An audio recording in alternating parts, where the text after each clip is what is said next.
ನಮಸ್ಕಾರ ಸ್ನೇಹಿತರೆ. ನಾಳೆನೆ ತುಂಬಾ ಶಕ್ತಿಯುತವಾದ ಆಷಾಢ ಅಮಾವಾಸ್ಯೆ. ಇದನ್ನೇ ದರ್ಶ ಅಮಾವಾಸ್ಯೆ ಅಥವಾ ಆಟಿ ಅಮಾವಾಸ್ಯೆ ಅಂತ ಕರೀತಾರೆ. ಅಮಾವಾಸ್ಯೆ ದಿನ ನಿಮ್ಮ ದಿನಚರಿ ಯಾವ ರೀತಿ ಇರಬೇಕು, ಪೂಜೆ ಯಾವ ರೀತಿ ಮಾಡ್ಕೋಬೇಕು, ಯಾವ್ದಾದ್ರೂ ಪರಿಹಾರ ಮಾಡ್ಕೋಬೇಕಾ, ದೃಷ್ಟಿ ಯಾವ ರೀತಿ ತೆಗಿಬೇಕು, ಈ ಎಲ್ಲಾ ವಿಚಾರಗಳನ್ನ ಈ ವಿಡಿಯೋದಲ್ಲಿ ತಿಳಿಸ್ಕೊಡ್ತೀನಿ. ವಿಡಿಯೋ ಶುರು ಮಾಡೋಕ್ಕೂ ಮುಂಚೆ ನೀವಿನ್ನೂ ನಮ್ಮ ಚಾನೆಲ್ ಅನ್ನು ಸಬ್ಸ್ಕ್ರೈಬ್ ಮಾಡ್ಕೊಂಡಿಲ್ಲ ಅಂದ್ರೆ ಖಂಡಿತ ಈಗಲೇ ಸಬ್ಸ್ಕ್ರೈಬ್ ಮಾಡ್ಕೊಳ್ಳಿ. ಹಾಗೆ ಈ ವಿಡಿಯೋ ಇಷ್ಟ ಆದ್ರೆ ಮರೀದೆ ಒಂದು ಲೈಕ್ ಕೊಡಿ.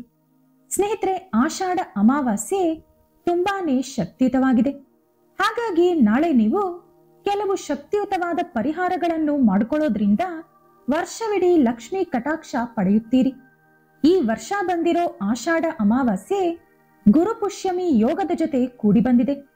ಪುಷ್ಯಮಿ ನಕ್ಷತ್ರದಲ್ಲಿ ಅಮಾವಾಸ್ಯೆ ಬರೋದು ತುಂಬಾನೇ ವಿಶೇಷ. ಹಾಗಾಗಿ ಈ ವರ್ಷವಿಡೀ ಹಣಕ್ಕೆ ಯಾವುದೇ ಕೊರತೆ ಇಲ್ಲದೆ ನಿಮ್ಮ ಕುಟುಂಬದಲ್ಲಿ ಸುಖ ಸಂತೋಷ ಹೆಚ್ಚಾಗಬೇಕು ಅಂದ್ರೆ ನೀವು ನಿಮ್ಮ ಮನೆಯಲ್ಲಿ ಚಿಕ್ಕ ಪುಟ್ಟ ಕೆಲಸಗಳನ್ನು ಪರಿಹಾರಗಳನ್ನು ಮಾಡ್ಕೋಬೇಕು. ಅದೇನು ಅನ್ನೋದು ಒಂದೊಂದಾಗಿ ಈಗ ತಿಳಿಸ್ಕೊಡ್ತೀನಿ. ಮೊದಲಿಗೆ ಆಷಾಢ ಅಮಾವಾಸ್ಯೆ ಅಂದ್ರೆ ಲಕ್ಷ್ಮೀ ದೇವಿ ಹಾಗೂ ಗೌರಿ ದೇವಿ ಇಬ್ಬರಿಗೂ ಕೂಡ ತುಂಬಾ ಇಷ್ಟ. ಹಾಗಾಗಿ ನಾಳೆ ಹೆಣ್ಣು ಮಕ್ಕಳು ತಪ್ಪದೆ ಮನೆಯಲ್ಲಿ ಗೌರಿ ದೇವಿಯನ್ನ ಪೂಜೆ ಮಾಡಬೇಕು. ಇದರಿಂದ ಮದುವೆ ಆಗದ ಹೆಣ್ಣು ಮಕ್ಕಳಿಗೆ ಒಳ್ಳೆ ಸಂಬಂಧ ಕೂಡಿ ಬರುತ್ತೆ. ಇನ್ನು ಮುತ್ತೈದೆಯರ ಸೌಭಾಗ್ಯ ಹೆಚ್ಚಾಗುತ್ತೆ. ಜೊತೆಗೆ ನಿಮ್ಮ ಗಂಡನ ಆದಾಯ ಕೂಡ ಬೆಳೆಯುತ್ತೆ. ಗೃಹಿಣಿಯರು ನಾಳೆ ಬೆಳಗಿನ ಜಾವವೇ ಎದ್ದು ಮನೆಯೆಲ್ಲ ಕ್ಲೀನ್ ಮಾಡಿಕೊಂಡು ಸ್ನಾನ ಮುಗಿಸ್ಕೊಂಡು ದೀಪಾರಾಧನೆ ಸೂರ್ಯೋದಯಕ್ಕೂ ಮುಂಚೆನೆ ಮಾಡಿ ಮುಗಿಸ್ಬೇಕು. ಅರಿಶಿಣದಿಂದ ಚಿಕ್ಕದಾಗಿ ಗೌರಿ ದೇವಿ ಬೊಂಬೆ ಮಾಡಿ ಅದನ್ನ 2 ವೀಳ್ಯದೆಲೆ ಮೇಲೆ ಇಟ್ಟು ಪೂಜೆ ಮಾಡಬೇಕು. ಗೌರಿ ದೇವಿಗೆ ನೈವೇದ್ಯವಾಗಿ ಚಿಕ್ಕ ಬೆಲ್ಲದ ತುಂಡನ್ನು ಇಡಬೇಕು. ಬಳಿಕ 21 ಸಲ ಓಂ ಗೌರಿ ದೇವಿಯೇ ನಮಃ ಎಂದು ಜಪ ಮಾಡಬೇಕು. ಈ ರೀತಿ ಮಾಡೋದ್ರಿಂದ ವರ್ಷವಿಡೀ ನಿಮ್ಮ ಮನೆಗೆ ಅದೃಷ್ಟ, ಐಶ್ವರ್ಯ, ಸಂತೋಷ ಹೆಚ್ಚಾಗುತ್ತೆ. ವರ್ಷಕ್ಕೆ 1 ಸಲನಾದ್ರೂ ಮನೆ ಮುಂದೆ ಕುಂಬಳಕಾಯಿ ಕಟ್ಟಬೇಕು ಅಂತ ಹೇಳ್ತಾರೆ. ಅದು ಯಾವುದೋ ಒಂದು ಅಮಾವಾಸ್ಯೆ ದಿನಾನೇ ಕಟ್ಟಬೇಕಾಗುತ್ತೆ. ಆದ್ರೆ ಆಷಾಢ ಅಮಾವಾಸ್ಯೆ ದಿನ ಮನೆ ಮುಂದೆ ಕುಂಬಳಕಾಯಿ ಕಟ್ಟಿದ್ರೆ ತುಂಬಾ ಒಳ್ಳೇದು. ಅದಕ್ಕಾಗಿ ನೀವು ಒಂದು ಕುಂಬಳಕಾಯಿ ತಗೊಂಡು ಅದಕ್ಕೆ ಅರಿಶಿಣ ಕುಂಕುಮ ಹಚ್ಚಿ ಮನೆ ಮುಂದೆ ಕಟ್ಟಿ ಬಳಿಕ ಅದಕ್ಕೆ ಧೂಪ ಹಾಕಿ ದೃಷ್ಟಿ ತೆಗಿಬೇಕು. ನೀವು ಕಟ್ಟೋ ಕುಂಬಳಕಾಯಿಗೆ ತಪ್ಪದೆ ತೊಟ್ಟು ಇರೋ ತರ ನೋಡ್ಕೊಳ್ಳಿ. ಇನ್ನು ಕುಂಬಳಕಾಯಿ ಕಟ್ಟೋಕಾಗದವರು ಒಂದು ಆಲೋವಿರಾ ಅಥವಾ ನಿಂಬೆಕಾಯಿ ಹಾಗೂ ಹಸಿ ಮೆಣಸಿನಕಾಯಿ ಜೊತೆಗೆ ಪೋಣಿಸಿ ಅದನ್ನಾದ್ರೂ ಕಟ್ಕೋಬಹುದು. ಇನ್ನು ನಾಳೆ ರಾತ್ರಿ ತಪ್ಪದೆ ಮನೆಗೆ ಕಲ್ಲುಪ್ಪಿಂದ ದೃಷ್ಟಿ ತೆಗಿಬೇಕು. ಮನೆಯ ಯಜಮಾನಿ ಅಂದ್ರೆ ನಿಮ್ಮ ಮನೆಯಲ್ಲಿ ಅತ್ತೆ ಇದ್ರೆ ಅವ್ರ ಈ ಕೆಲಸ ಮಾಡ್ಬೇಕು.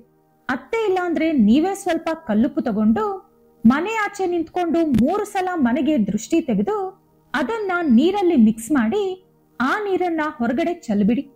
ಇದರಿಂದ ಎಂತ ಭಯಂಕರವಾದ ನರದೃಷ್ಟಿ ಸಮಸ್ಯೆ ಇದ್ರೂ ಕೂಡ ಅದು ನಿಮ್ಮ ಮನೆಯಿಂದ ಹೊರಟೋಗಿ ನಿಮ್ಮ ಆದಾಯ ಬೆಳೆಯೋಕೆ ಶುರುವಾಗುತ್ತೆ.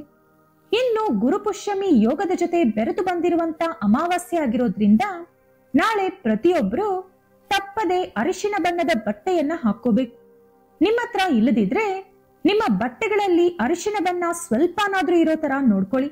ಇನ್ನು ಅದು ಕೂಡ ಇಲ್ಲ ಅಂದ್ರೆ ನಿಮ್ಮ ಬಟ್ಟೆಯಲ್ಲಿ ಯಾವುದೋ ಒಂದು ಮೂಲೆಯಲ್ಲಿ ಚಿಟಿಕೆ ಅರಿಶಿಣನ ಹಚ್ಕೊಳ್ಳಿ. ಯಾಕಂದ್ರೆ ನಾಳೆ ಅರಿಶಿಣ ಬಣ್ಣದ ಬಟ್ಟೆ ಹಾಕೊಂಡ್ರೆ ವಿಪರೀತವಾದ ಅದೃಷ್ಟ ಬರುತ್ತಂತೆ. ಇನ್ನು ನಾಳೆ ಎಲ್ಲರೂ ಕೂಡ ಅರಿಶಿಣನ ಮನೆಗೆ ಕೊಂಡ್ಕೊಂಡು ಬರ್ಬೇಕು. ಇದರಿಂದ ಕೂಡ ವಿಪರೀತವಾದ ಧನಲಾಭ ಇರುತ್ತೆ. ಇನ್ನು ಅಧಿಕವಾದ ಸಾಲ ಸಮಸ್ಯೆ ಇರೋರು ನಾಳೆ ಒಂದು ಬೇವಿನ ಗಿಡವನ್ನ ನೆಡಬೇಕು. ಇದನ್ನ ನಿಮ್ ಮನೆಯಲ್ಲೇ ನೆಡಬೇಕು ಅಂತೇನಿಲ್ಲ, ಎಲ್ಲಿ ಬೇಕಾದ್ರೂ ನೆಡ್ಬೋದು. ಇದರಿಂದ 1 ವರ್ಷದ ಒಳಗೆ ಯಾವುದೋ ಒಂದು ರೂಪದಲ್ಲಿ ನಿಮ್ಮ ಸಾಲ ಎಲ್ಲ ಕೂಡ ತೀರಿಕೊಳ್ಳುತ್ತೆ. ಇನ್ನು ಪ್ರತಿ ಅಮಾವಾಸ್ಯೆಗೂ ಮನೆಯಲ್ಲೇನಾದ್ರೂ ಪುಟ್ಟ ಮಕ್ಕಳಿದ್ರೆ ತಪ್ಪದೆ ಅವರಿಗೆ ತಾಯಿ ದೃಷ್ಟಿ ತೆಗಿಬೇಕು. ಯಾಕಂದ್ರೆ ಮಕ್ಕಳ ಮೇಲೆ ದೃಷ್ಟಿ ಪ್ರಭಾವ ತುಂಬಾ ಕೆಲಸ ಮಾಡುತ್ತೆ. ಹಾಗಾಗಿ ಅಮಾವಾಸ್ಯೆ ದಿನ ಮಕ್ಕಳಿಗೆ ಸಾಸಿವೆಯಿಂದ ದೃಷ್ಟಿ ತೆಗೆದು ಅದನ್ನ ಬೆಂಕಿಗೆ ಹಾಕಿ ಚಿಟಪಟ ಅನ್ಸಿ ಬಳಿಕ ಅದನ್ನ ಹೊರಗಡೆ ಬಿಸಾಕ್ಬೇಕು. ಮನೆಯಲ್ಲಿ ಹೊಲೆ ಇದ್ರೆ ಹೊಲೆ ಒಳಗಡೆ ಹಾಕ್ಬಿಡಿ. ಹೊಲೆ ಇಲ್ಲದವರು ಬಾಣಲಿಗೆ ಹಾಕಿ ಅದು ಚಿಟಪಟ ಅಂದ್ಮೇಲೆ ಅದನ್ನ ಹೊರಗಡೆ ಬಿಸಾಡಿ. ಇದು ತುಂಬಾನೇ ಪವರ್ಫುಲ್ ಪರಿಹಾರ. ಈ ರೀತಿ ಮಾಡೋದ್ರಿಂದ 1 ತಿಂಗಳ ಕಾಲ ಯಾವ ದೃಷ್ಟಿ ಕೂಡ ನಿಮ್ಮ ಮಕ್ಕಳ ಹತ್ರ ಸುಳಿಯಲ್ಲ. ಮತ್ತೆ ನೆಕ್ಸ್ಟ್ ಅಮಾವಾಸ್ಯೆಗೆ ಇದೇ ತರ ದೃಷ್ಟಿ ತೆಗಿರಿ. ಇನ್ನು ನಮ್ಮ ತಾಂತ್ರಿಕ ಗ್ರಂಥಗಳಲ್ಲಿ ಎಷ್ಟೋ ಅದ್ಭುತವಾದ ಪರಿಹಾರಗಳನ್ನು ವಿವರಿಸಿದ್ದಾರೆ. ಆದ್ರೆ ನಾಳೆ ಬಂದಿರೋ ಅಮಾವಾಸ್ಯೆಯಲ್ಲಿ ರಾಹುಕಾಲ ಬಂದು ಮಧ್ಯಾಹ್ನ 1:30ಯಿಂದ 3 ಗಂಟೆವರೆಗೂ ಇದೆ. ಹಾಗಾಗಿ ಆ ಟೈಮಲ್ಲಿ ಪ್ರತಿಯೊಬ್ರು ಕೂಡ ಕಡ್ಲೆಪುರಿಲಿ ಸ್ವಲ್ಪ ಜೇನು ಬೆರೆಸಿ ತಿನ್ನಿ. ಇದರಿಂದ ಸಕಲ ಪಾಪಗಳು ಹೋಗಿ ಮೋಕ್ಷದ ಮಾರ್ಗ ತೆರೆದುಕೊಳ್ಳುತ್ತೆ. ಒಂದು ಸಲ ನಮ್ಮ ಪಾಪಗಳು ಹೋಯ್ತು ಅಂದ್ರೆ ನಮಗೆ ಸುಖ ಪಡೋ ಯೋಗ ಬಂದಂತೆ ಅರ್ಥ. ಇನ್ನು ಅಮಾವಾಸ್ಯೆಗೆ ಪ್ರತಿಯೊಬ್ರು ಕೂಡ ತಲೆ ಸ್ನಾನ ಮಾಡ್ಲೇಬೇಕು. ಮಕ್ಕಳು, ವಯಸ್ಸಾದವರು ಎಲ್ಲರೂ ಕೂಡ ಮಾಡ್ಬೇಕು. ಇಲ್ಲದಿದ್ರೆ ದುರದೃಷ್ಟ ಅನ್ನೋದು 7 ಜನ್ಮದವರೆಗೂ ಕಾಡುತ್ತೆ.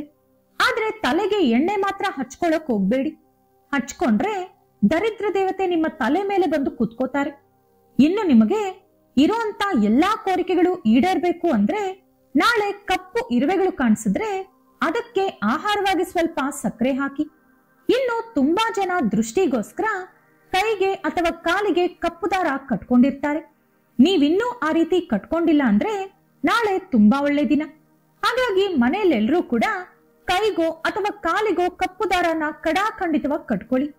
ಅಮಾವಾಸ್ಯೆ ದಿನ ಕಪ್ಪು ದಾರ ಮೈ ಮೇಲಿದ್ರೆ ನರದೃಷ್ಟಿ ಸಮಸ್ಯೆಗಳು ಹೋಗೋದಲ್ದೆ ದುಷ್ಟ ಶಕ್ತಿಗಳು ಕೂಡ ನಿಮ್ಮ ಹತ್ರ ಬರ್ದೇ ಇರುತ್ತೆ. ಹೆಂಗಸರಾದ್ರೆ ಎಡಗಡೆ, ಗಂಡಸರಾದ್ರೆ ಬಲಗಡೆ ಕಟ್ಕೋಬೇಕು.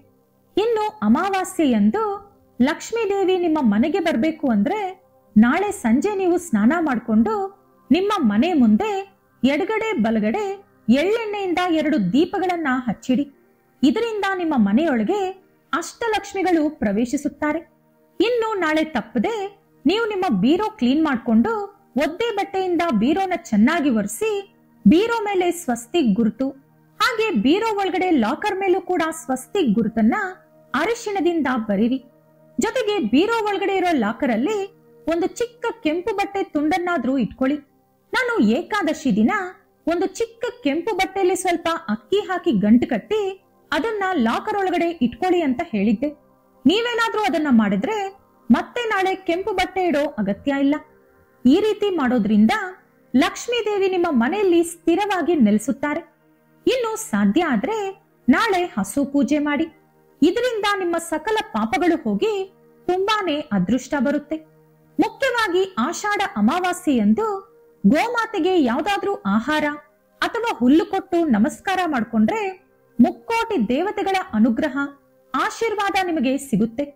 ಅದೇ ರೀತಿ ನಾಳೆ ಮನೆ ಕ್ಲೀನ್ ಮಾಡಿದ್ಮೇಲೆ ಮನೆಯೆಲ್ಲ ಕೂಡ ಅರಿಶಿನ ನೀರು ಚಿಮುಕಿಸೋದು ಮರಿಬೇಡಿ. ಇದರಿಂದ ನಿಮ್ಮ ಮನೆಯಲ್ಲಿ ಏನಾದ್ರೂ ನೆಗೆಟಿವ್ ಎನರ್ಜಿ ಇದ್ರೆ ಅದು ನಾಶ ಆಗುತ್ತೆ. ಇನ್ನು ನಾಳೆ ತುಂಬಾ ಚಿಕ್ಕ ಮಕ್ಕಳು ಅಂದ್ರೆ 1 ವರ್ಷದ ಒಳಗಿನ ಮಕ್ಕಳನ್ನ ಆಚೆ ಕರ್ಕೊಂಡು ಹೋಗ್ಬೇಡಿ. ನೀವು ಕೂಡ ದೂರ ಬಾರ ಪ್ರಯಾಣ ಮಾಡಬೇಡಿ. ಇನ್ನು ನಾಳೆ ಯಾವುದೇ ಶುಭ ಕಾರ್ಯಗಳು ಇಟ್ಕೋಬೇಡಿ. ಹೊಸ ಬಟ್ಟೆಗಳನ್ನ ಹಾಕೋಬೇಡಿ. ಮುಖ್ಯವಾಗಿ ಕಪ್ಪು ಬಣ್ಣದ ಬಟ್ಟೆಗಳನ್ನ ಹಾಕೊಳ್ಳೋಕ್ ಹೋಗ್ಬೇಡಿ. ಇನ್ನು ಕಾಸ್ಟ್ಲಿ ವಸ್ತುಗಳನ್ನ ಕೊಂಡ್ಕೊಳ್ಳೋದು, ಎಲ್ಲಾದ್ರೂ ಇನ್ವೆಸ್ಟ್ಮೆಂಟ್ ಮಾಡೋದು, ಈ ಕೆಲಸಗಳನ್ನ ಮಾಡಬೇಡಿ. ಒಂದು ವೇಳೆ ನಿಮಗೆ ವಿಪರೀತವಾಗಿ ಹಣದ ಸಮಸ್ಯೆ ಇದ್ರೆ ನಾಳೆ ಗಾಯತ್ರಿ ಮಂತ್ರವನ್ನ 108 ಸಲ ಜಪ ಮಾಡಿ. ಇದರಿಂದ 1 ತಿಂಗಳ ಒಳಗಡೆನೆ ನಿಮಗೆ ಯಾವುದೋ ಒಂದು ಕಡೆಯಿಂದ ಹಣ ಬಂದು ಸೇರೋ ಮೂಲಕ ನಿಮ್ಮ ಆರ್ಥಿಕ ಸಮಸ್ಯೆಗಳು ಕಡಿಮೆ ಆಗ್ತಾ ಹೋಗುತ್ತೆ. ನಾಳೆ ಸೂರ್ಯ ಮುಳುಗಿದ ಮೇಲೆ ಎಣ್ಣೆ ಕೊಂಡ್ಕೋಬಾರ್ದು. ಅಮಾವಾಸ್ಯೆ ಅಂದ್ರೆ ಪಿತೃ ದೇವತೆಗಳಿಗೆ ಅಂಕಿತ ಮಾಡಲಾದಂತ ಒಂದು ಹಬ್ಬ. ಪಿತೃ ದೇವತೆಗಳ ಆಶೀರ್ವಾದ ನಮ್ಮ ಕುಟುಂಬದ ಮೇಲೆ ಇದೆ ಅಂದ್ರೆ ನಮ್ಮ ಕುಟುಂಬದಲ್ಲಿ ಯಾವ ಸಮಸ್ಯೆಗಳು ಕೂಡ ಬರದೆ ಐಶ್ವರ್ಯ ತಾಂಡವವಾಡುತ್ತೆ. ಹಾಗಾಗಿ ನಾಳೆ ಪಿತೃ ದೇವತೆಗಳಿಗೆ ತರ್ಪಣ ಬಿಡಿ, ಅಥವಾ ನಿಮ್ಮ ಪೂರ್ವಿಕರ ಹೆಸರಿನ ಮೇಲೆ ಯಾರಿಗಾದ್ರೂ ಅನ್ನದಾನ ಮಾಡಿ, ಅಥವಾ ನಿಮ್ಮ ಪೂರ್ವಿಕರ ಫೋಟೋಗೆ ಪೂಜೆ ಮಾಡಿ ನೈವೇದ್ಯ ಇಡಿ. ಈ ರೀತಿ ಮಾಡಿದ್ರೆ ನಿಮ್ಮ ಪೂರ್ವಿಕರು ನಿಮ್ಮನ್ನ ಮನಸಾರೆ ಆಶೀರ್ವಾದ ಮಾಡ್ತಾರೆ. ಜೊತೆಗೆ ಅವರು ಕೂಡ 1000 ವರ್ಷಗಳ ಕಾಲ ಉತ್ತಮ ಲೋಕಗಳಲ್ಲಿ ವಾಸಿಸುವ ಅದೃಷ್ಟ ಪಡೆದುಕೊಳ್ತಾರೆ. ಹಾಗಾಗಿ ಅವರು ಆ 1000 ವರ್ಷಗಳ ಕಾಲ ನಿಮ್ಮ ವಂಶವನ್ನ ಕೂಡ ಕಾಪಾಡ್ತಾರೆ. ಇನ್ನು ಅಮಾವಾಸ್ಯೆ ದಿನ ಏನು ಮಾಡಿದ್ರೂ ಮಾಡಿಲ್ಲ ಅಂದ್ರೂ ಬ್ರಾಹ್ಮಣರಿಗೆ ಸ್ವಯಂ ಪಾಕ ಕೊಡೋದು ಮಿಸ್ ಮಾಡಬೇಡಿ. ಇದರಿಂದ ನಿಮ್ಮ ಕುಟುಂಬದಲ್ಲಿ ಯಾವ ಸಮಸ್ಯೆ ಕೂಡ ಬರದೇ ಇರುತ್ತೆ. ಸಮಸ್ಯೆಗಳು ಇದ್ರೂ ಕೂಡ ಅದು ಹೊರಟೋಗುತ್ತೆ.